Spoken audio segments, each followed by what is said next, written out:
ভারতের শীর্ষধনী মুকেশ আম্বানির ছেলের প্রতিষ্ঠিত ব্যক্তিগত চিড়িয়াখানা বান্তারার বিরুদ্ধে ওঠা অবৈধভাবে প্রাণী আমদানি ও আর্থিক অনিয়মের অভিযোগের তদন্ত নির্দেশ দিয়েছে ভারতের সুপ্রিম কোর্ট।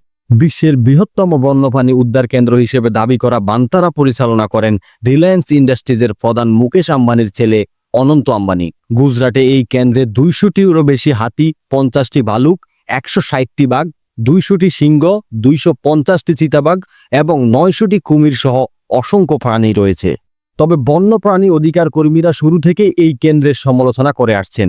বিপন্ন প্রজাতির এসব প্রাণীকে বনে ফিরিয়ে দেওয়ার কোনো পরিকল্পনা নেই বান্তারা কর্তা ব্যক্তিদের। একটি বিশাল তেল শোধনাগারের পাশে সমতল জায়গায় বন্যপ্রাণীদের রেখেছেন তারা। সোমবার ভারতের সুপ্রিম কোর্ট জানান, তারা অবসরপ্রাপ্ত বিচারকদের নেতৃত্বে একটি প্যানেল এই চিড়িয়াখানার বিরুদ্ধে ওঠা অভিযোগ তদন্তের নির্দেশ দিয়েছেন। এর মধ্যে রয়েছে অবৈধভাবে প্রাণী, বিশেষ করে হাতি সংগ্রহ, বন্যপ্রাণী আইনের লঙ্ঘন এবং অর্থ পাচারের মতো গুরুতর অভিযোগ।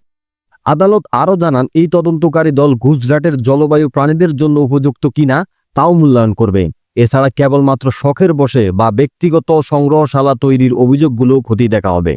গণমাধ্যমে প্রকাশিত প্রতিবেদন এবং বন্যপ্রাণীদের অধিকার নিয়ে সোচ্চার সংস্থাগুলোর অভিযোগের ভিত্তিতে আদালতে এই আদেশ দিয়েছেন বলে জানানো হয়েছে। এর আগে গত মার্চে জার্মান সংবাদপত্রের এক প্রতিবেদনে জানায়, 2024 সালে কঙ্গো, সংযুক্ত আরব আমিরাত এবং ভেনেজুয়েলা সহ বিভিন্ন দেশ থেকে প্রায় 39,000 প্রাণী আমদানি করে বান্তারা।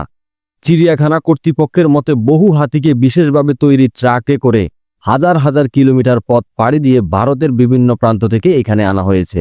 এই অভিযোগের পরিপ্রেক্ষিতে মঙ্গলবার এক বিবৃতিতে বান্তারা কর্তৃপক্ষ জানিয়েছে, তারা তদন্তকারী দলকে পূর্ণ সহযোগিতা করবে এবং স্বচ্ছতা, সহানুভূতি এবং আইন মেনে চলার বিষয়ে অঙ্গীকারবদ্ধ।